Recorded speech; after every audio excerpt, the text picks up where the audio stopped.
Me pide usted 2 palabras. Diré algunas ideas mías sobre la invención o invento. El aparato que usted manipula es maravilloso porque reproduce la figura movible al mismo tiempo que emite el sonido de la voz.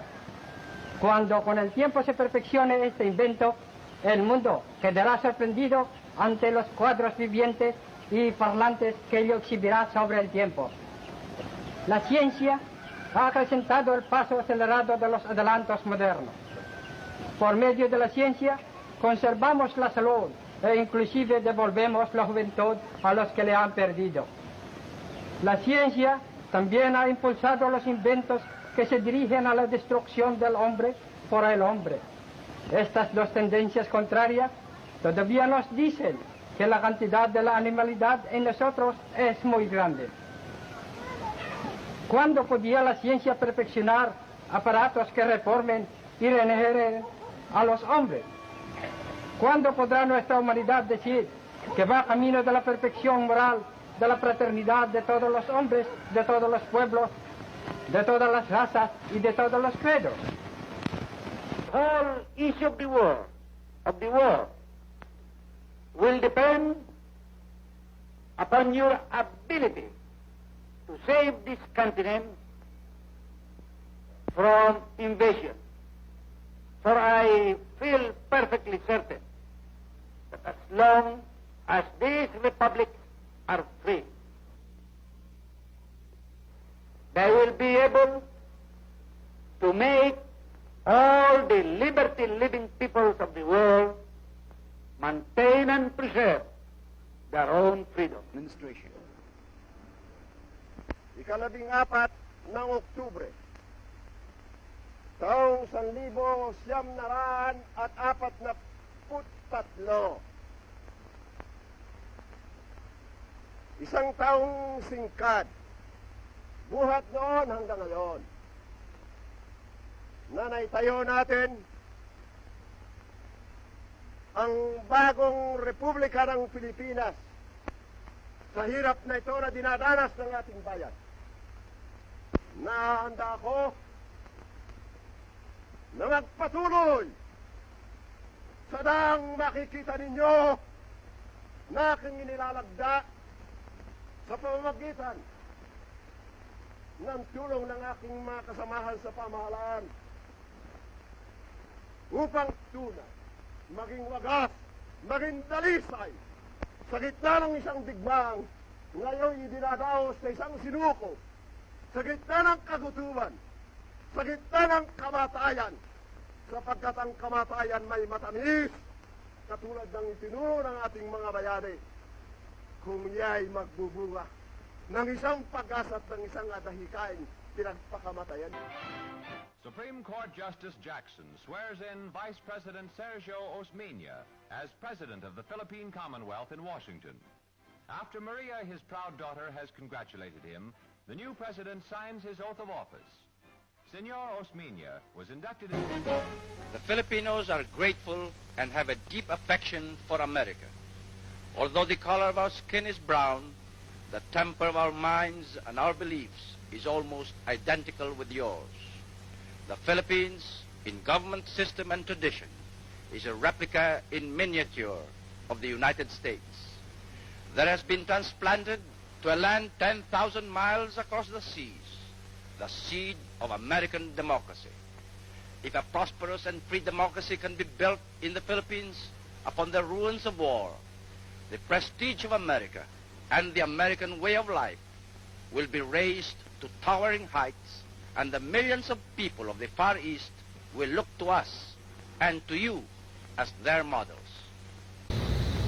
Por el cálido recibimiento y por los honores e ella dispensados. La legendaria galantería hispana ha rebasado sus límites, dando al mundo la más hermosa lección de diplomacia, porque toca al corazón.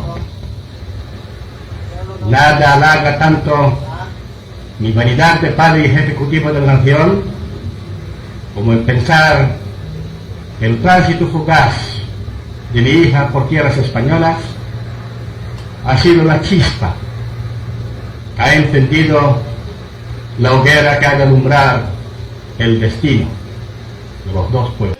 In the Philippine elections. His wife and daughter can now reclaim the one-time mechanic and World War II hero who rose to become constitutional head of the infant Philippine Republic and her 20 million people.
And so it is that as I promised all of you, my countrymen, on that fateful morning of September 23, 1972, when I announced the proclamation of martial law, which had been signed by me before, with your support, placing myself, my life, and my family's life and honor on the judgment of history, that when the time came when I must or we must end martial law,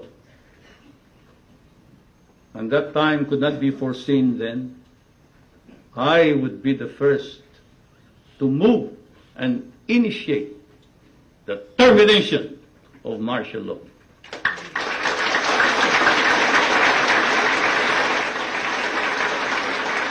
It is after deliberate, sober judgment and soul searching that I come before you and say, it is now time to terminate martial law. You see, at that time, Mount St. Vincent did not have a course for political prisoners, so I did not get that instruction here. Anyway, as I said, it was my husband who taught me all about political prisoners, on democracy, and on human rights. And so this is where my learning went into full gear. My presidency was ruled by the following imperatives: respect for and the empowerment of the people, respect for the integrity of the Constitution, respect for the independence of the courts and the constitutional commissions, respect for the separation of powers, and building up professional military and police organizations. President Ramos's term will be over next year. It is true there are some people who would like him to continue given the economic gains, but I have categorically stated my position that I am against any changes to the Constitution at this time because such a move will be divisive. And on the few times that President Ramos and I have talked with each other, he has told me that he will step down when his term is over next year. Filipinos and Americans stood for freedom in Bataan and Corregidor, in Korea and in Vietnam. Now we stand for peace as treaty allies, securing the stability of the Asia-Pacific region, and as members of the United Nations organization, promoting global peace and development. And we have grown together. We have moved from the age of colonial empires through the carnage of World War and the trials of a cold peace to a more promising new era of global growth, prosperity, and social equity.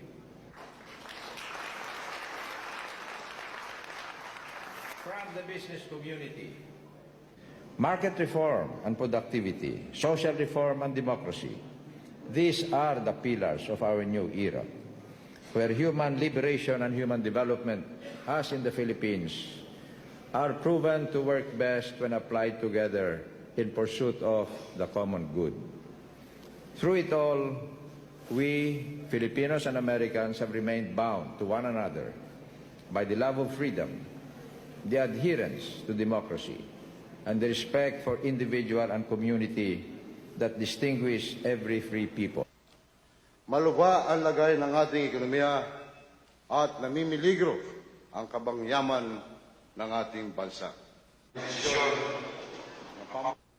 The problems we face are such magnitude as to require nothing less than heroic and concerted action. We must move upon them as a single community bound together by common rules that we all agree to respect and obey.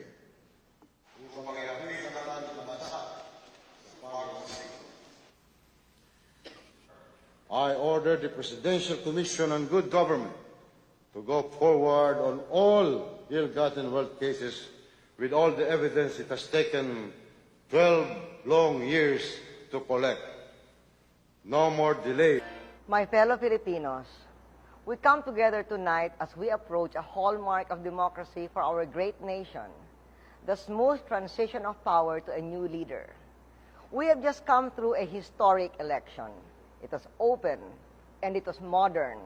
As a result, we were able to declare winners in hours and days rather than weeks and months.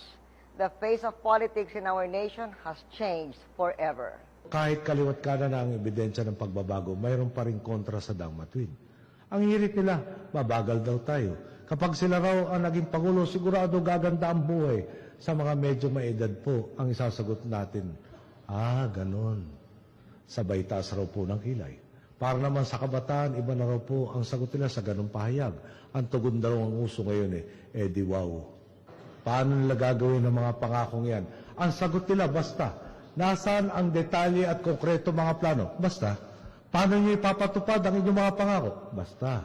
Pakiramdam yata nila nadadaan sa basta-basta ang solusyon sa ating mga problema. Wala pa rin talagang gamot na naiimbento para sa mga nagbubulag-bulagan at nagbingi-bingihan. I challenge you now. I challenge the Catholic Church. You are full of shit. At mabaho rin kayong lahat. Corruption and all. Yun lang pagtanggap ninyo, paggamit, paghingi ninyo ng pajero. Hindi na kayo nahiya sarili ninyo. Ang kamahal-mahal yung putang ina niya, maraming Pilipino wala pang kain. Kaya sabi ko, one day, pag hindi na, I will write a book. Hypocrisy. Lahat yan, politician, nagmamakalinis, manwari. Pero kayo,